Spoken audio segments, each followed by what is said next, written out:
చేస్తా ఉన్నా. ఊరికే తాటాకు చప్పట్లు బయటకు వచ్చి ఏదో మాట్లాడితే మేమేదో అయిపోతాము. మీకెవరికి చిత్తశుద్ధే లేదు, మీకెవరికి మాట్లాడే అర్హతనే లేదు. పాలమూరు అభివృద్ధి గురించి కానీ, పాలమూరులో ఏ మూలకైనా ఏ ప్రాంతానికైనా పోయి అడగండి. ఈ జిల్లా ప్రాజెక్టుల కోసం పోరాడింది ఎవరు? ఈ జిల్లాలో లో వోల్టేజ్ సమస్య ఉంటే కరెంటు కోసం కరెంటు తీసుకొచ్చి ప్రతి ఒక్క చోట సబ్ స్టేషన్లు కరెంటు మొత్తం లైన్ అప్గ్రేడేషన్ చేయించడానికి తాపం పడింది ఎవరు, చేసింది ఎవరు మాట్లాడడానికి అడిగినట్టు. ఈరోజు ఏదో వచ్చినా మేము అయిపోయినాం, ఇప్పుడే కొత్తగా వచ్చినాం, ఎప్పుడు లేవు, స్వతంత్రం వచ్చినాక ఫస్ట్ టైం మేము అధికారంలోకి వచ్చామనేటువంటి విధంగా మీరు మాట్లాడుతుంటే, రేవంత్ రెడ్డి గారు కూడా ఈ జిల్లా అభివృద్ధికి నిజంగా చిత్తశుద్ధి ఉంటే, మీకు చిత్తశుద్ధే కనుక ఉంటే మొన్న ఏం మాట్లాడిండ్రు?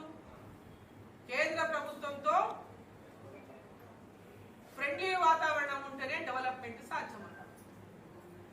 మరి అట్లాంటిది మరి ఈరోజు రాజకీయ విమర్శలు చేయండి, తప్పులేదు. కానీ మీరు చెయ్యనివి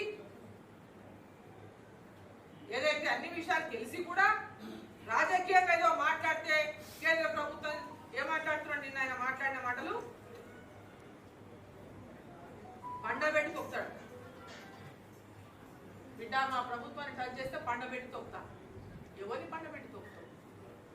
ఎవడు 8 సీట్లు మాకున్నాయి, మిమ్మల్ని టచ్ చేస్తామా? మేము టచ్ చెయ్యం. మీ దాంట్లో మీకు ఎవరైనా చెప్పిన ఇంతకు ముందు వాళ్ళ దాంట్లో వాళ్ళు ఎవరైనా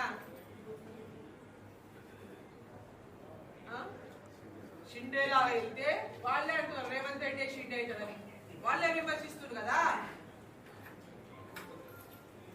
రేవంత్ రెడ్డి రేపు ఏకనాథ్ షిండే అవుతాడేమో అని వాళ్ళ దాంట్లో వాళ్ళకే చర్చలు నడుస్తున్నాయి. మొన్న ప్రధానమంత్రిని కలిసినాక ఓ పెద్ద ఎత్తున వచ్చిన విమర్శలు, దాన్ని కప్పిపుచ్చుకోవడానికి, ఆ విమర్శల నుంచి మీరు బయటపడడానికి, ఆ మీద మమ్మల్ని దించుతారు, మిమ్మల్ని ఉపవర్తించరు. ఈ రాష్ట్ర ప్రజలే దించుతారు.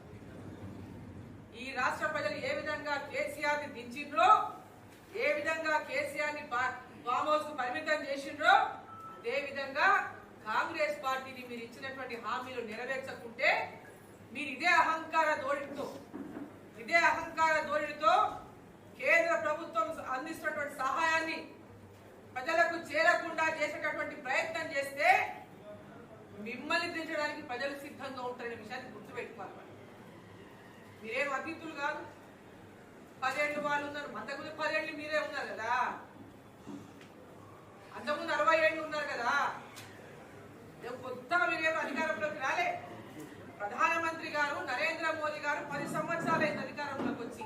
10 సంవత్సరాల్లో ఈ దేశ పురోగతిని చూడండి. కరోనా సమయంలో ఈ దేశాన్ని ఆర్థికమైనటువంటి సంక్షోభం నుంచి బయట వేసి 11వ స్థానంలో ఉన్నటువంటి మన భారతదేశాన్ని 5వ స్థానానికి తీసుకెళ్ళిందంటే వారికి ఉన్న కమిట్మెంట్ ఏంటి? ఈ దేశం పైన, దేశ ప్రజల పైన, దేశ అభివృద్ధి పైన ప్రపంచ దేశాలన్నీ మన నరేంద్ర మోదీ గారి వైపు చూస్తుంటే ఓర్వలేనటువంటి ప్రతిపక్షాలు కాంగ్రెస్ పార్టీ వాళ్ళ ఐఎన్డీ యొక్క పక్షాలు ఈరోజు రాహుల్ గాంధీ గారిని వాళ్ళ ఐఎన్డీలో అసలు రాహుల్ గాంధీని ప్రధానమంత్రి క్యాండిడేట్ కూడా ఒప్పుకున్నటువంటి పరిస్థితుల్లో రాహుల్ గాంధీ ప్రధానమంత్రి అవుతారని చెప్పుకుంటారు. ఎట్లగలేతారండి రాహుల్ గాంధీ ప్రధానమంత్రి? ఎట్లగలేతారు రాహుల్ గాంధీ ప్రధానమంత్రి చెప్పండి? తెలంగాణలో 17 సీట్లు గెలుస్తుంటే ప్రధానమంత్రి అవుతారు. ఎట్లయితారండి 17 సీట్లతో ప్రధానమంత్రి? 543 స్థానాలు ఉన్నటువంటి పార్లమెంట్ స్థానాల్లో 17 స్థానాలు తెలంగాణ గెలిపిస్తే ప్రధానమంత్రి అవుతాడా?